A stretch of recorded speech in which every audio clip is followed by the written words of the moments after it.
नमस्कार। Universal online study में आप सबका स्वागत है।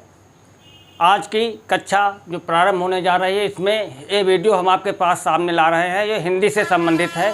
जो उत्तर प्रदेश पुलिस की परीक्षाओं में पूछे जाते हैं प्रश्न, उन सभी बिंदुओं को लिया गया है। लेकिन इसके अलावा अन्य परीक्षाएं हैं जो हिंदी विषय आता है, उसके लिए भी महत्वपूर्ण है। तो चलिए हम शुरू करते हैं आज की कक्षा में।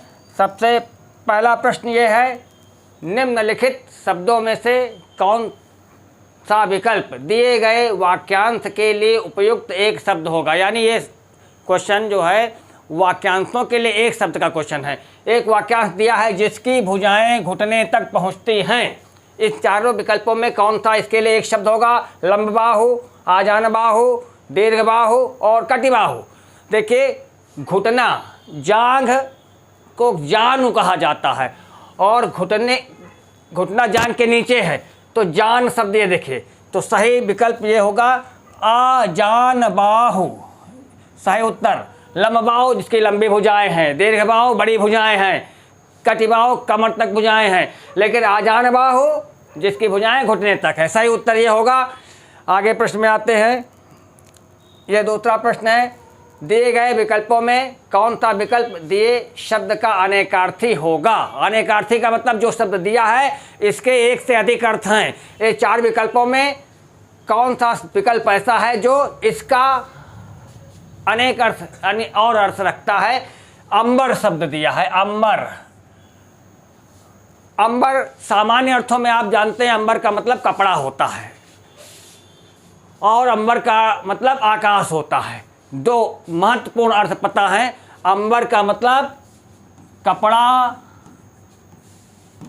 और आकाश। आप देखिए इन दो विकल्पों में कौन सा विकल्प मिल रहा। कपड़ा मिल रहा है, आकाश नहीं मिल रहा। तो सही उत्तर क्या हुआ, कपड़ा। अंबर का मतलब कपड़ा और आकाश, ये इसका अर्थ है, अनेक अर्थ है। छत कमरे के ऊपर वाला है, उजाला अलग चीज़ है, गेहूं खाद्यान्न है, तो कपड़ा होगा। या आकाश होता तो आकाश होगा। अगले प्रश्न में आते हैं, अनेकार्थी का हुआ। निम्नलिखित वाक्य में रेखांकित शब्द में कारक की पहचान करें। देखिए वाक्य लिखा है, चारपाई पर भाई साहब बैठे हैं। चारपाई पर, कारक की पहचान कारक चिन्हों की विभक्तियों के आधार पर भी करते हैं। तो सबकी विभक्तियां आप समझ लीजिए। कर्ता की विभक्ति ने, कर्म को करण से द्वारा, संप्रदान के लिए, अपादान से शब्द अलग हटने के अर्थ में आवे, संबंध में काके की शब्द आवे और अधिकरण में पै पर शब्द आवे। तो वहाँ पर अब देखिए, चारपाई पर कौन सा शब्द आया है, पर के लिए अधिकरण कारक होगा। चारपाई पर भाई साहब बैठे, पर शब्द अधिकरण कारक चिन्ह की विभक्ति है, तो इसमें अधिकरण कारक होगा। अगला प्रश्न आता है, यह हुआ, निम्नलिखित विकल्पों में से क्रिया का सही रूप वाला विकल्प पहचानिए। मोहन पत्र, यहाँ पर खाली स्थान है, इसमें पढ़ना क्रिया भरनी है और डायरेक्शन दिया है तात्कालिक वर्तमान। तात्कालिक वर्तमान। अब है तत्कालिक वर्तमान यानी क्रिया तत्काल चल रही है, हो रही है। पढ़ता है, पढ़ेगा, पढ़ रहा है, पढ़ता था। पढ़ता था तो भूत हो गई, तो ये नहीं हो सकता।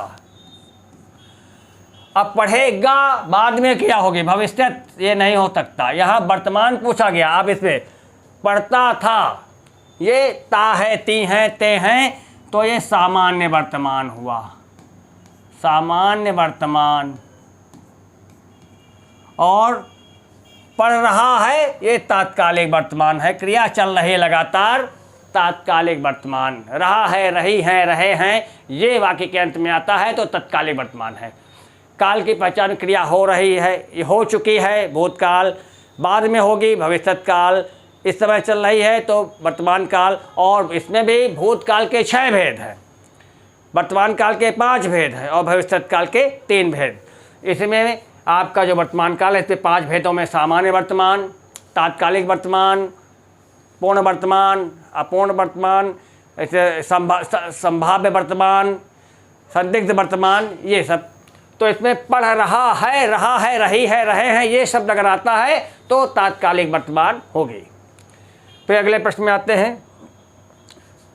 निम्नलिखित वाक्य में अर्थ के आधार पर वाक्य के भेद का चयन करें। देखिए, अर्थ के आधार पर वाक्य के 8 भेद होते हैं। विधिवाचक, निषेधवाचक, प्रश्नवाचक, आज्ञावाचक, संकेतवाचक, संदेहवाचक और इच्छावाचक और विस्मयादिबोधक। ये 8 भेद। इन्हीं 8 में से कौन सा है बताना है। पिताजी जिद पर न अड़ते तो फैसला हो जाता। यानी जब एक क्रिया किसी दूसरी क्रिया पर आधारित हो, उस क्रिया के होने पर वो दूसरी वाली क्रिया हो, तो ऐसी क्रिया को, एक क्रिया दूसरी क्रिया को संकेत करती है। तो इसमें होगा संकेतवाचक। और बाकी क्या होंगे? संदेहवाचक, मैंने क्रिया के होने में संदेह हो, ऐसे वाक्य को संदेहवाचक। शायद वह इस समय जा रहा होगा या खा रहा होगा, सो रहा होगा, क्रिया में संदेह है तो संदेहवाचक है। और इच्छावाचक, जिन क्रियाओं में इच्छाएं या शुभकामनाएं व्यक्त की जाती हैं, भगवान तुम्हारा भला करे, जो धन कमाते हो उसमें थोड़ा जरूर बचाओ, तो इच्छाएं, शुभकामनाएं इच्छावाचक। आज्ञावाचक में जिन वाक्यों में आज्ञा प्रदान की जाए, बाहर चले जाओ, खड़े हो जाओ, इस प्रकार से आज्ञावाचक। तो संकेतवाचक में एक क्रिया दूसरी क्रिया को संकेत करती है। पिताजी जिद पर न अड़ते तो फैसला हो जाता। फैसला होना किस बात पर निर्भर था? पिताजी की जिद पर। जब एक क्रिया दूसरी क्रिया पर संभावित रहे तो संकेतवाचक होगा। अगला प्रश्न देखें सामने। ये दिए गए शब्द का सही स्त्रीलिंग शब्द क्या होगा? अश्व शब्द दिया है। अश्व का मतलब घोड़ा होता है। इसका स्त्रीलिंग 4 विकल्प दिए हैं। अश्वनी, अश्वी, अश्वा, कोई नहीं। तो सही विकल्प याद करने वाली चीज है अश्वा होगा। अश्व का अश्वा होगा। जैसे दिगंबर शब्द है, जैसे दिगंबर, इसी तरह से दिगंबरा होगा। दिगंबरा। सुनयन, जैसे सुनयन, इसका होगा सुनयना।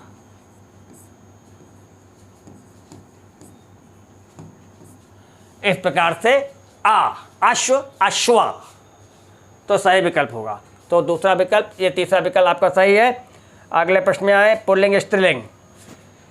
और बनिया शब्द का सही स्त्रीलिंग क्या होगा? देखिए, स्त्रीलिंग पुल्लिंग की पहचान करने के लिए सबसे सरल तरीका है, उस शब्द का वाक्य में प्रयोग करें, क्रिया के साथ प्रयोग करें या विशेषण के साथ प्रयोग करें। अगर क्रिया स्त्रीलिंग में आती है तो वो शब्द स्त्रीलिंग का था। अगर विशेषण स्त्रीलिंग का आता है तो वो शब्द स्त्रीलिंग का था। अगर पुल्लिंग का आता तो पुल्लिंग। जैसे अखबार शब्द है, अब जानना है ये पुल्लिंग है कि स्त्रीलिंग है, तो क्रिया के साथ प्रयोग किया। अखबार पढ़ा जाता है, पढ़ा तो पुल्लिंग। और किताब पढ़ी जाती है, पढ़ी तो किताब स्त्रीलिंग। इसी प्रकार से बनिया शब्द वणिक, बनिया का तत्सम रूप है। वानिकी अलग चीज है। बनियाई ये क्रिया है, बनियाई, तो बनिया का बनियाइन, पंडित का पंडिताइन, आइन, शुक्ला का शुक्लाइन, मिश्रा का मिश्राइन, ठाकुर का ठकुराइन, आइन जोड़ करके बनने वाले बनिया का बनियाइन होगा। ठीक, आगे प्रश्न में आते हैं। नीचे दिए गए शब्द का सही बहुवचन वाला रूप पहचाने। चिड़िया शब्द है, एक वचन में एक चिड़िया, और इसी के चिड़िया, देखिए इसमें बिंदी नहीं लगी है, इसमें बिंदी लगी है, तो ये बिंदी वाला चिड़िया। इसी प्रकार से और भी जो इसमें बिंदी लग जाती है बहुवचन जाते, जैसे छुरी, छुरी का छुरियाँ, डिबिया,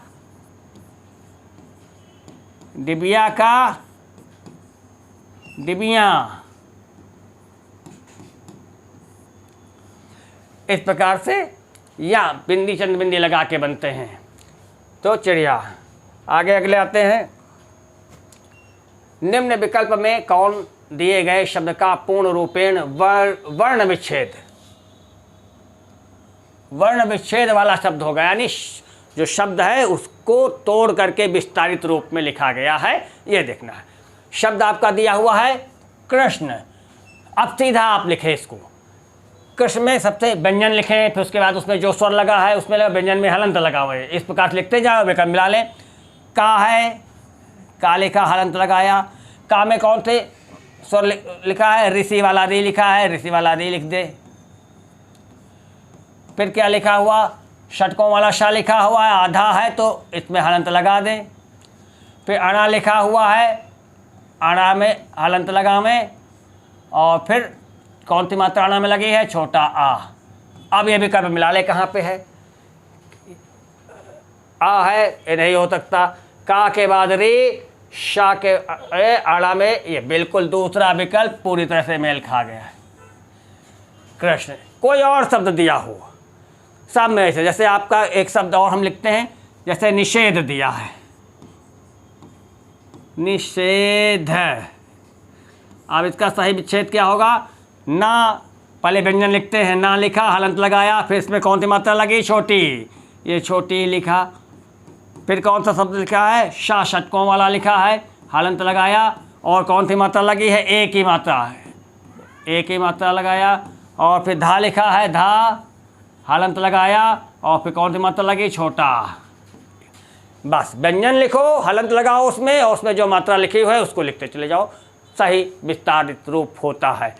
ये हो गया आपका विस्तारित रूप वाला। इन टॉपिकों को बहुत ध्यान से रखो, इन टॉपिकों को अच्छे से तैयार करो। ये परीक्षा के प्रश्न पत्र का एकदम सटीक प्रारूप है, ऐसा ही बोर्ड परीक्षा में बनाता है प्रश्न पत्र, तो इसको बहुत ध्यान से देखिए। और पूरा वीडियो में हमारे 37-38 क्वेश्चन आते हैं। हमने 40 क्वेश्चन का वीडियो बनाया है, जिसमें 5 क्वेश्चन उससे संबंधित है, पैराग्राफ से संबंधित है। आज हम पैराग्राफ वाला प्रश्न इसमें नहीं ले रहे हैं, 35 प्रश्न आपको बताएंगे, और ये बिंदुओं से ही प्रश्न पूछे जाते हैं, इसलिए हमने इनको रखा है। और बार बार इन्हीं बिंदुओं को आधार लेते हुए और प्रैक्टिस आप अच्छी करेंगे। हम ढेर सारे वीडियो आपके सामने लाएंगे, और उसमें अगर लगातार आप देखते रहेंगे तो इन परीक्षाओं में हूबहू क्वेश्चन मिल जाते हैं आपको, और आपकी अच्छी प्रैक्टिस हो जाएगी। चलिए आगे बढ़ते हैं। निम्न 4 विकल्पों में शुद्ध वर्तनी वाले शब्द की पहचान करें, यानी क्वेश्चन वर्तनी के शुद्ध शब्दों से आया, यानी कौन सा शब्द किस रूप में हिंदी में लिखा जाता है। इसकी सही पहचान आप पढ़ते समय बहुत ध्यान देते हुए अच्छी पुस्तकों का चयन करें पढ़ते समय, और उसमें स्पेलिंग मिस्टेक ना हो। ऐसी पुस्तकें साहित्य की होती हैं हिंदी से, उनका चयन करें, उसमें शब्द मिलेगा। अनुसरण, तालबशा है, अनुसरण इसमें ना है, अनुसरण जिसमें दंतीसा है, अड़ा है, यही विकल्प सही होगा, अनुसरण। आप अच्छी किताबों में देख लीजिए, अनुसरण सरौता वाला सा, रा और अड़ा, ये सही होता है, ठीक, ये अनुसरण सही होगा। आगे चले। दिए गए वाक्य में कौन सा शब्द क्रिया विशेषण है। क्रिया विशेषण ऐसे शब्द होते हैं जो क्रिया के पहले आकर के क्रिया की विशेषता बताते हैं। आप वाक्य में देखें कि कौन सा शब्द क्रिया है और उसके पहले कौन सा शब्द है। नल, बूंद, बूंद टपकता है, क्रिया क्या है, टपकना, ये क्रिया है। तो क्रिया के पहले कौन सा शब्द आया, बूंद, बूंद, तो क्रिया विशेषण कौन सा होगा, बूंद, बूंद, यह है। तो क्रिया के पहले आकर के उसकी विशेषता बताए, उसे क्रिया विशेषण कहते हैं। पहचान करना है आपके वाक्य में क्रिया कौन है। क्रिया टपकना है, तो उसके पहले शब्द बूंद, बूंद क्रिया विशेषण होगा। अगला प्रश्न है सामने। दिए गए विकल्पों में उस विकल्प का चयन करें जो दिए गए वाक्य का सही विकल्प है। अच्छा, वाक्य क्या है, विशेषण की विशेषता बताने वाला शब्द। इन 4 विकल्पों में क्या आ जाता है, विशेष, प्रविशेषण, व्युत्पन्न विशेषण, विशेषण। आप देखिए चारों में से क्या है, विशेष उसे कहा जाता है जिस शब्द की विशेषता बताई जाती है, उसे विशेष कहा जाता है। जैसे नील गाय, तो गाय की विशेषता बताई जा रही है, तो गाय विशेष है। और जो शब्द विशेषता बताता है उसे विशेषण कहते हैं। जैसे नील गाय में कहा था गाय विशेष है, तो नील विशेषण है।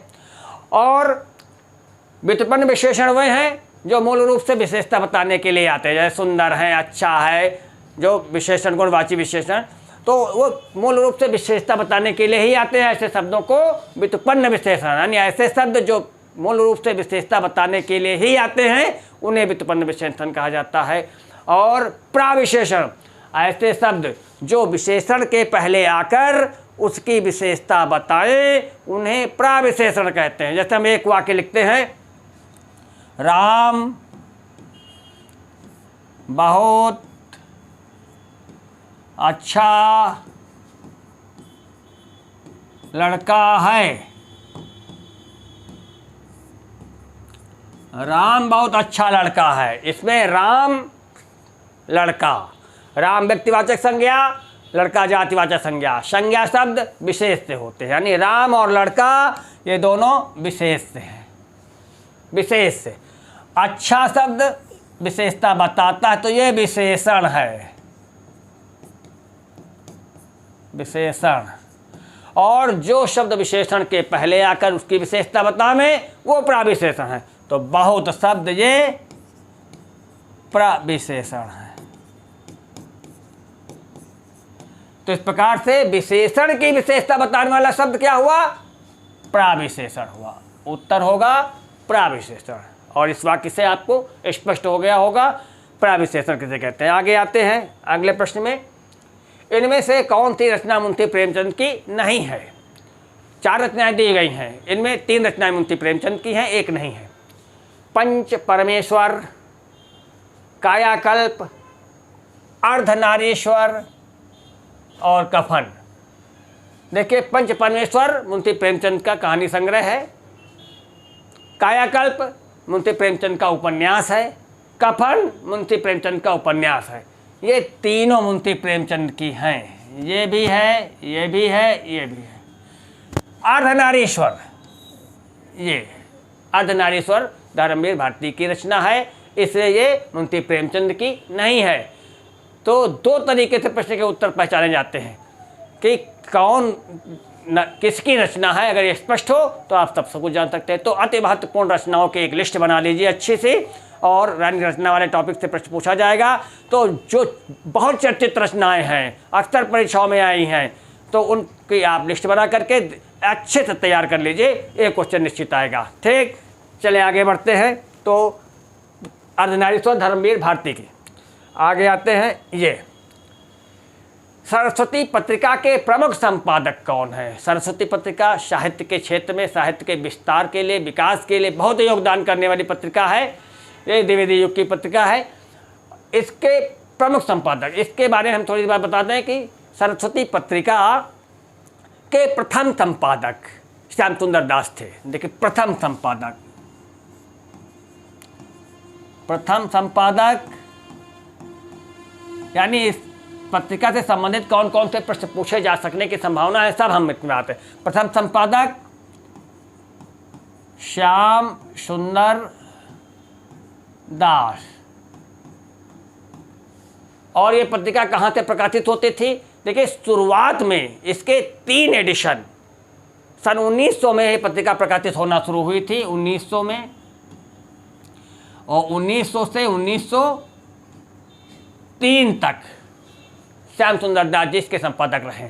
और इसका स्थान देखिए, स्थान में कहाँ से निकलती थी? 3 एडिशन इसके बनारस से निकले थे, लेकिन उसके बाद सरस्वती प्रेस की स्थापना इलाहाबाद प्रयागराज में हो गई, तो फिर उसके बाद ये पत्रिका वहीं से प्रकाशित होने लगी। तो अगर प्रश्न पूछा जाता है कि यहाँ से प्रकाशित होती है तो इलाहाबाद ही लिखे, प्रयागराज, इलाहाबाद, इलाहाबाद। और इसके बाद सबसे ज़्यादा संपादन का कार्य और सबसे महत्वपूर्ण कार्य करने वाले महावीर प्रसाद द्विवेदी थे। इसमें कहा गया प्रमुख संपादक। अगर ये ना भी कहा जाए तब भी आप उत्तर महावीर प्रसाद द्विवेदी ही लगाइए। अगर ये कहा जाए कि प्रथम संपादक कौन थे तब श्याम सुंदर दास का चयन करें, अन्यथा केवल महावीर प्रसाद द्विवेदी का। तो प्रमुख संपादक, प्रमुख संपादक महावीर प्रसाद द्विवेदी, महावीर प्रसाद द्विवेदी। और इसके बाद और लोग भी आए। इनका जो टाइम रहा है 1903 से 1920, इस टाइम पीरियड में द्विवेदी जी ने इस पत्रिका का संपादन कार्य किया। इसके बाद और देवीदत्त शुक्ला जी आए। फिर कुछ समय बाद पत्रिका प्रकाशित होना बंद हो गई और फिर अभी हाल ही में महावीर प्रसाद द्विवेदी के जन्म शताब्दी के अवसर पर यह पत्रिका पुनः शुरू की गई। वही सरस्वती प्रेस प्रयागराज से ही शुरू है और प्रकाशित होने लगी। 1920 में प्रकाशन प्रारंभ हो गया और वर्तमान संपादक जो हैं, वर्तमान संपादक देवेंद्र शुक्ला जी हैं। देवेंद्र शुक्ला ये वर्तमान संपादक है। और इस पत्रिका के संस्थापक कौन थे? और इससे भी पूछा जाता है संस्थापक तो चिंतामणि घोष। चिंतामणि घोष थे। जब पत्रिका प्रकाशित होना शुरू हुई थी तो चिंतामणि घोष इस पत्रिका के संस्थापक थे। और वर्तमान में उन्हीं के चिंतामणि घोष के कोई पुत्र है, नाती हैं कोई, जो इस समय इस पत्रिका के संस्थापक के स्तर पर काम कर रहे हैं। तो ये इतने प्रश्न इससे बन सकते हैं। तो उत्तर क्या होगा? महावीर प्रसाद द्विवेदी। और जो परीक्षा में बनने वाले प्रश्न हैं वो इससे संबंधित है, इसको बहुत ध्यान से देख लीजिए। प्रथम संपादक श्याम सुंदर दास, स्थान इलाहाबाद से। प्रमुख संपादक महावीर प्रसाद द्विवेदी, वर्तमान संपादक देवेंद्र शुक्ला और संस्थापक चिंतामणि घोष। अगले प्रश्न में आते हैं। ये हिंदी में भारतीय ज्ञानपीठ पुरस्कार प्राप्त करने वाले प्रथम व्यक्ति कौन थे? देखिए, हिंदी में उसे भारतीय ज्ञानपीठ पुरस्कार साहित्य के क्षेत्र का सबसे बड़ा पुरस्कार भारत में माना जाता है। इस पुरस्कार वर्तमान समय में 15 लाख रुपए के आसपास हो गया है। शुरुआत में 1 लाख रुपए था और इसकी स्थापना ज्ञानपीठ पुरस्कार की शुरुआत जो है 1965 में हुई थी। भारतीय ज्ञानपीठ संस्थान नई दिल्ली के द्वारा ये पुरस्कार दिया जाता है। और पहले जो पुरस्कार प्राप्त करता है गणेश शंकर कुरुप को दिया गया। गणेश शंकर कुरुप, जी शंकर कुरुप नाम है। ये मलयालम भाषा के साहित्यकार हैं। ओडक्कुजाई रचना पर दिया गया था। हम यहाँ पर पूछा जा रहा है हिंदी में भारतीय ज्ञानपीठ पुरस्कार, तो हमको हिंदी में बात करनी है। पहले वर्तमान हिंदी में अब तक 11 लोगों को ज्ञानपीठ पुरस्कार प्राप्त हो चुका है। सबसे पहले पंत जी, 1968 में पंत जी को मिला चिदंबरा रचना पर। उनका काव्य संग्रह है चिदंबरा, इस पर दिया गया। फिर इसके बाद दिनकर जी को मिला। दिनकर जी को 72 में मिला। 1972 में उर्वशी काव्य संग्रह पर मिला, उर्वशी। फिर अज्ञेय जी को मिला 78 में, 1978 में अज्ञेय जी को मिला। इनकी रचना है कितनी नावों में कितनी बार। फिर इसके बाद महादेवी जी को मिला 1984 महादेवी जी को मिला। रचना यामा में मिला। अब प्रश्न चारों के बारे में हमने बता दिया। सबसे पहले कौन होंगे? मुंशी सुचरितानंदन पंत जी। फिर दूसरे नंबर पर दिनकर जी। फिर तीसरे नंबर पर अज्ञेय जी। चौथे नंबर पर महादेवी जी। ये 4 के नंबर। और इसके बाद फिर किसी 1984 के बाद ये शायद यामा इनको 1984 के बाद फिर रचना जो है किसी रचना विशेष पर पुरस्कार नहीं मिलता था, किसी रचनाकार को दिया जाता था। तो अब संपूर्ण कृतित्व को देख करके इसके बाद आपको निर्मल वर्मा हैं, कुंवर नारायण जी हैं और अमरकांत जी हैं, पंडित श्रीलाल शुक्ला जी हैं और आपके केदारनाथ सिंह हैं, कृष्णा शोभती जी हैं। इन सबको ये पुरस्कार दिया जा चुका है। तो अब तक कुल 11 लोग हैं। सबको तैयार कर डालिए कौन कौन से लोग हैं। तो ये सब डेट वाइज तैयार कर लीजिए, बहुत अच्छा रहेगा। इससे संबंधित प्रश्न हो सकता है। फिर अगला प्रश्न है आपका, दिए गए विकल्पों में उस विकल्प का चयन करें जो दिए गए पद्य का उचित अलंकार है। पद्य दिया है चरण कमल बंदौ हरिराई, उपमा रूपक उत्प्रेक्षा विभावना। देखिए उपमा जहाँ होता है जहाँ पर दो शब्दों में किसी गुण को की तुलना होती है और तुलना करने के लिए कुछ विशेष शब्द वो आ जाते हैं। सी सरिस सरिस जैसे शब्द आते हैं। उत्प्रेक्षा वहाँ होता है जहाँ पर उपमेय में उपमान की संभावना होती है और कुछ शब्द आते हैं जैसे मानो, मानो, जानू, जानो, मनहु, जनहु, ये जैसे वाचक शब्द आते हैं। और रूपक जहाँ पर उपमेय में उपमान का पूर्ण आरोप, अभेद संबंध, उपमेय को उपमान मान लिया जाए, वहाँ पर रूपक। और विभावना में जहाँ एक कार्य कारण से संबंधित है, जहाँ पर बिना कारण के कार्य का होना दिखाया जाए, वहाँ पर विभावना। अब आप चारों विकल्पों में आप पहचानें। चरण कमल बंदौ हरिराई, चरण कमल यानी चरणों को कमल मान लिया गया, भगवान के कमल रूपी चरणों की वंदना है, तो यहाँ पर चरण कमल रूपक है। और एक खास बात बता दें कि योजक चिन्ह जहाँ लगा होता है संभावना वहाँ रूपक की ज़्यादा होती है।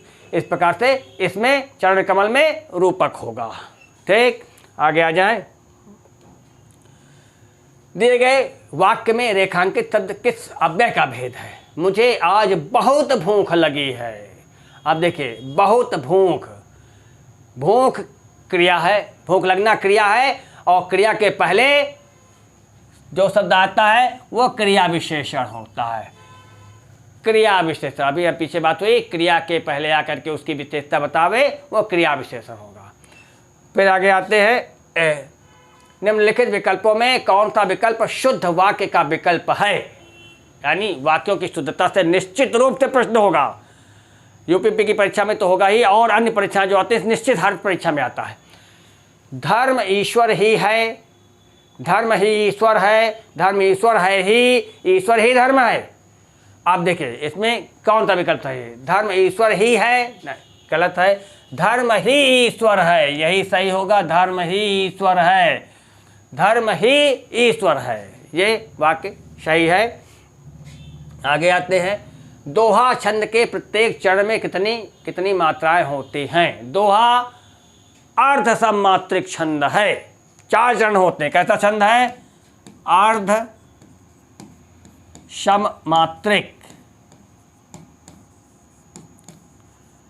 4 चरण होते हैं इसमें, 4 चरण होते हैं। पहले तीसरे चरण में 13 मात्राएं और दूसरे और चौथे चरण में 11 मात्राएं होते हैं। ये इसके लक्षण हैं दोहा के, यही पूछा जा रहा है। तो पहला, दूसरा, तीसरा, चौथा, पहला 13, दूसरा 11, 13 11 13 11, ये सही उत्तर होगा, ये मात्रा होगी।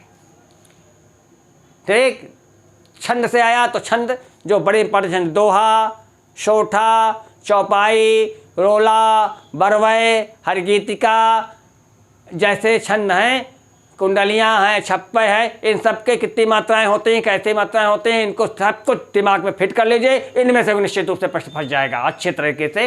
इस प्रकार से दोहा छंद 13 11 13 11, और उलट दिया गया सोठा में 11 13 11 11, और अगर चौपाई में 16 16, रोला में 11 13 के साथ 24 24 मात्राएँ, बरवा में 12 7 12 7।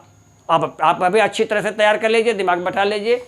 हरगीतिका में 16 12 की के साथ 28 मात्राएँ। इस प्रकार से आगे आते हैं। ये है आग में घी डालना मुहावरा, इसका सही अर्थ क्या है? मुहावरे से प्रश्न होगा, आग में घी डालना। आग में जब घी डाला जाएगा तो क्या होगा? आग और भड़केगी और तेज हो जाएगी, बस यही से मुहावरा आया। आग जलाना बिल्कुल नहीं, आग बुझाना बिल्कुल नहीं, और क्रोध को भड़काना बिल्कुल सही, भड़काना। आग में घी डालना, क्रोध को भड़काना, सही उत्तर होगा। आगे आ जाए। ये विभत्स रस का स्थायी भाव। देखिए आपके रस में, रस की परिभाषा भरतमुनि ने दी थी, विभावानुभाव विचारी भाव, संयोगात रस निष्पत्ति, सबसे पहली भाषा है रस की। विभाव अनुभाव व्यभिचारी भाव के संयोग से आप रस की उत्पत्ति होती है। और रस की संख्या वैसे भरतमुनि ने 8 बताई, लेकिन प्राचीन आचार्य रस की संख्या 9 बताते हैं। प्रत्येक एक स्थायी भाव होता है, और स्थायी भाव में हम बात करते हैं विभक्त रस का स्थायी भाव क्या होगा। देखिए रति जो लिखा है, रति ये श्रृंगार रस का स्थायी भाव, श्रृंगार। निर्वेद ये शांत रस का स्थायी भाव, भरतमुनि इसे नहीं मानते। और विस्मय ये अद्भुत रस का है, और जुगुप्सा ये उत्तर होगा आपका विभक्त रस का। 4 तो लिखे हुए हैं, और बाकी और कौन से बचते हैं, जैसे रौद्र रस, क्रोध स्थायी भाव, क्रोध तो रौद्र रस होगा। भय तो भयानक रस होगा। फिर इसके बाद और कौन सा, शोक तो करुण रस होगा। हास तो हास्य रस होगा। और एक और कौन सा बचा, उत्साह तो वीर रस होगा। ये देखिए 4 वो 5 6 7 8 9 ये 9 रस हैं। इसके अलावा 2 अन्य रस जो आप माने गए हैं वो है आपका भक्ति रस, इसका अनुराग भाव होगा, और आपका वात्सल्य रस, इसका स्नेह होगा। ये श्रृंगार के ही अंतर्गत आते हैं, 10-11 रस नहीं, रस की संख्या 9 ही है। ठीक, भरतमुनि के अनुसार तो 8 ही है।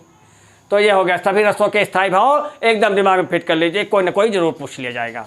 ठीक हो गया। आगे आते हैं, दिए गए विकल्प में से दिए गए वाक्य का सही भेद चुने। यानी वाक्य दिया है, शर्म से सिर उठाया भी नहीं जाता। कर्तवाच्य है, कर्मवाच्य है, भाववाच्य है या कोई नहीं। देखिए कर्तवाच्य वो वाक्य होता है जिसे आप अंग्रेजी में एक्टिव वॉइस बोलते हैं, जिसमें कर्ता के द्वारा क्रिया संपादित की जाती है। राम खाना खाता है, राम कर्ता खाना खाने की क्रिया संपादित कर रहा है, तो यह कर्तवाच्य है यानी एक्टिव वॉइस।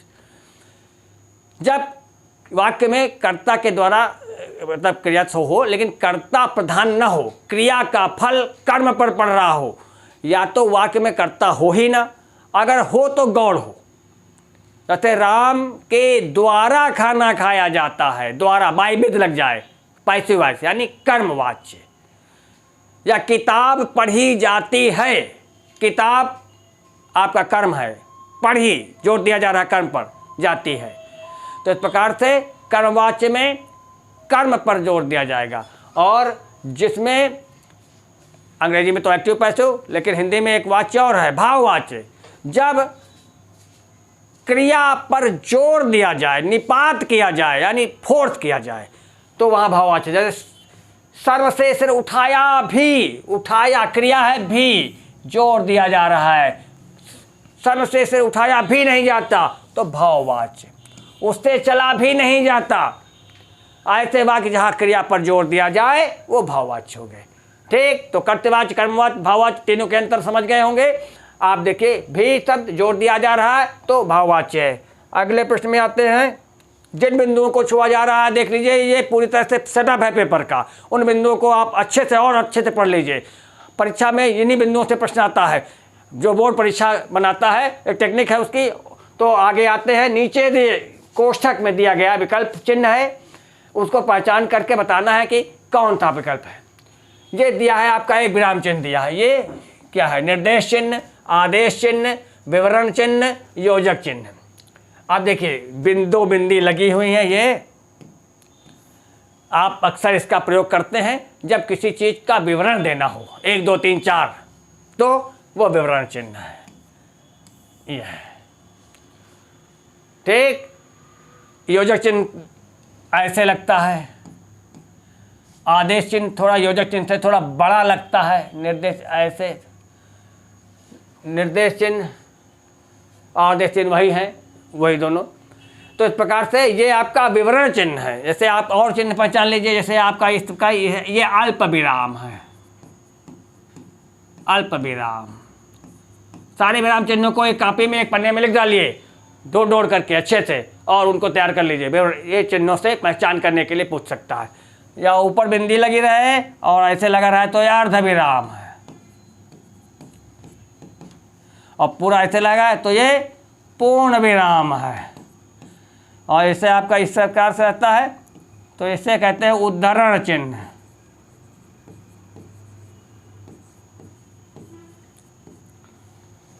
Inverted comma. इस प्रकार से बहुत से 1500-1600 चिन्ह मिलेंगे, उनको दिमाग में बैठाने में कौन सा दिक्कत हो रही। आप अच्छे तैयार कर लिए, एक प्रश्न फंस जाएगा आपका बढ़िया से, अच्छे से आगे आ जाए। ये नीचे नए विकल्पों में से सही समास वाले विकल्प का चयन करें। समास शब्द लिखा दही बड़ा, दही बड़ा। बहुत लोग इस प्रश्न में कन्फ्यूजन हो जाता है इसका। तो दही और बड़ा, दही के बड़ा, दही में बड़ा, बहुत दुनिया भर की। सही इसका विग्रह क्या होगा? दही से निर्मित बड़ा, दही से निर्मित बड़ा। अब बीच का पद ये देखिए, से निर्मित, ये शब्द हटा दिया गया, मध्य पद का लोप कर दिया गया। तो मध्य पद लोपी,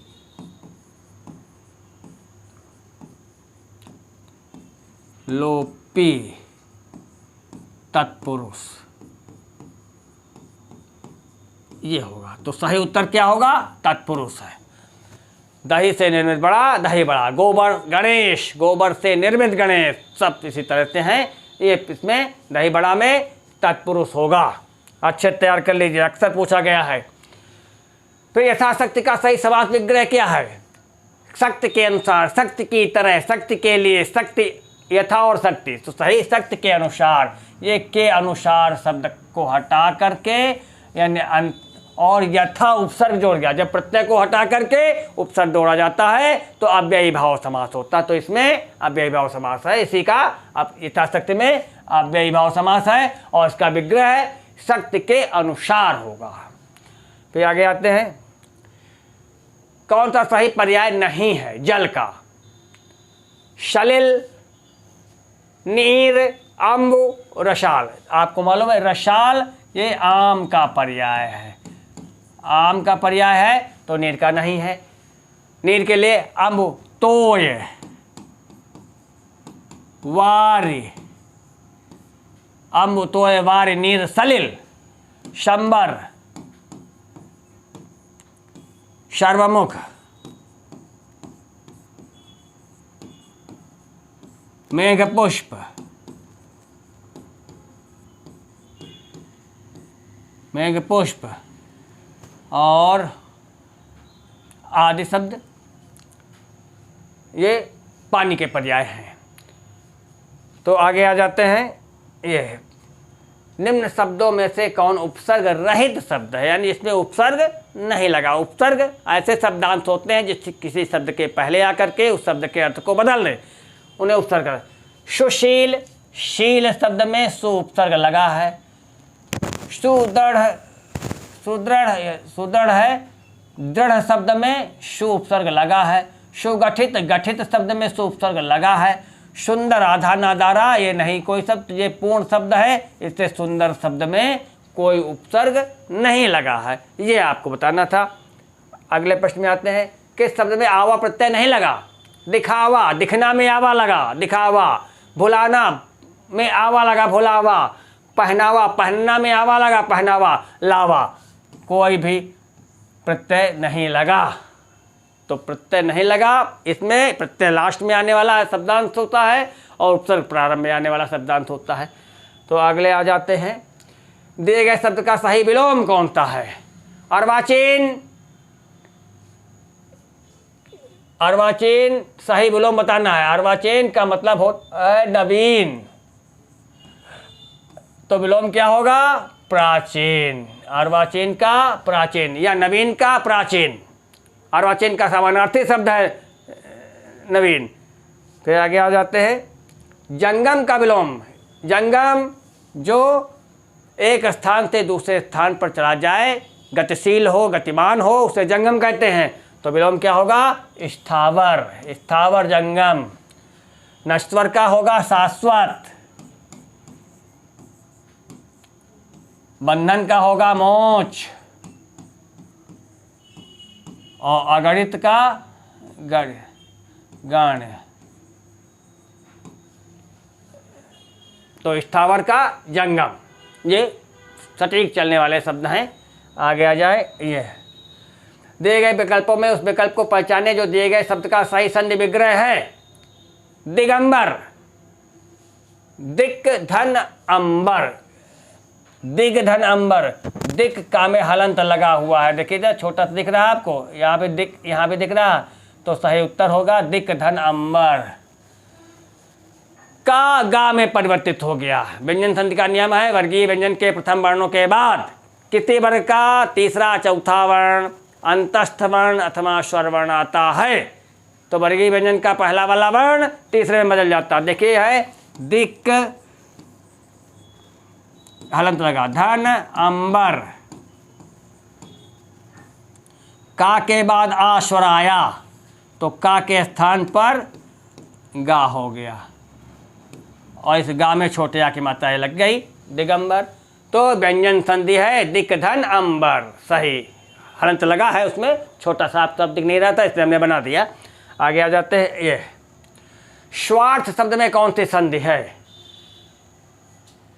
देखिए स्वार्थ सही होगा स्व धन अर्थ, स्वयं के अर्थ के लिए, स्वयं के हित के लिए। छोटा आ और छोटा आ मिलकर के बन गया बड़ा आ।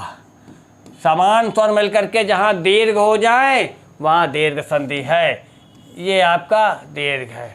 वृद्धि में होगा है आ के बाद ए आवे तो ऐ हो जाए, ओ आवे तो ओ हो जाए। यानी शब्द में ऐ और ओ दिया हो तो वृद्धि की संभावना है। यानी में क्या है, ई उ री के बाद कोई दूसरा स्वर आवे तो ई के स्थान पे या, उ के स्थान पर वाह और ई के स्थान पे रा हो जाए। यानी या वा रा वर्ण के तत्काल पहले जो है आधा वर्ण होगा तो वहाँ पर ऋण होगी। और याद में है कि ए ऐ ओ के बाद कोई दूसरा स्वर आता है तो ए आय में, आय में, ओ अव में और आओ में बदल जाता है, वहाँ आय आदि संधि होती है। तो यहाँ पर बड़ा आ दिख रहा है, स्वार्थ बड़ा आ दिख रहा है, तो वहाँ पर दीर्घ संधि होगी। फिर अगले में आते हैं, कौन शब्दालंकार के अंतर्गत आता है? शब्दालंकार शब्द के माध्यम से जहाँ पर काव्य में चमत्कार उत्पन्न किया जाए, काव्य की शोभा बढ़ाई जाए शब्द के माध्यम से, वहाँ शब्दालंकार होता है। शब्दालंकार के अंतर्गत कौन सा आता है? देखिए शब्दा में, शब्दा के अंतर्गत कौन कौन से आते हैं हम इसको थोड़ा बता दें। जैसे और है, जैसे अनुप्रास, यमक, श्लेष, वक्रोति,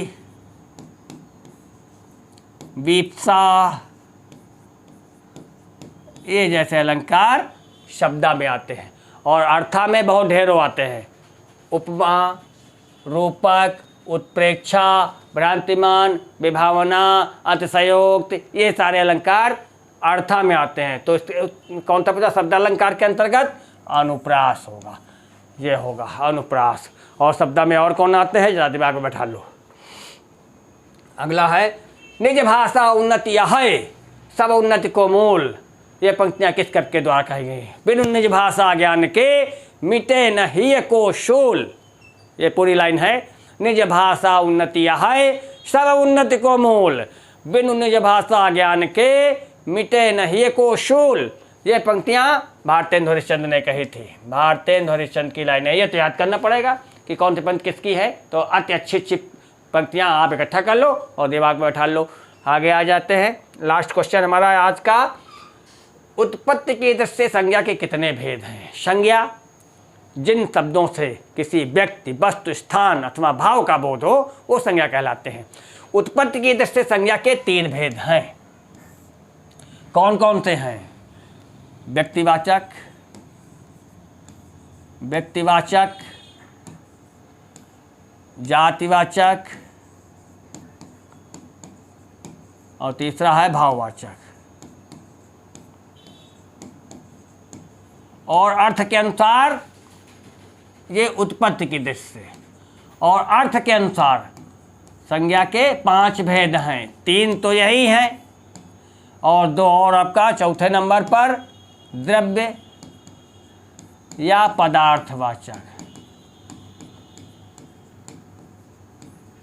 और 5वां है समूहवाचक।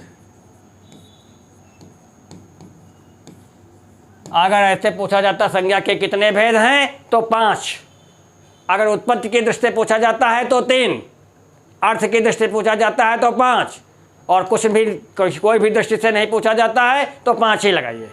इस प्रकार से यहाँ पूछा गया उत्पत्ति की दृष्टि से तो 3 भेद वो ये हैं।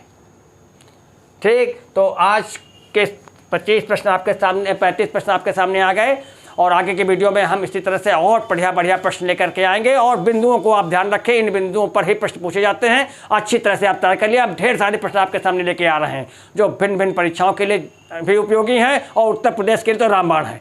तो अगले वीडियो के लिए आप इंतजार करें और चैनल को सब्सक्राइब कर लें, जिससे अगले वीडियो का लिंक आपको तत्काल मिल जाए, और लाइक कर दें सभी लोग। चलिए, बहुत धन्यवाद, बहुत बहुत।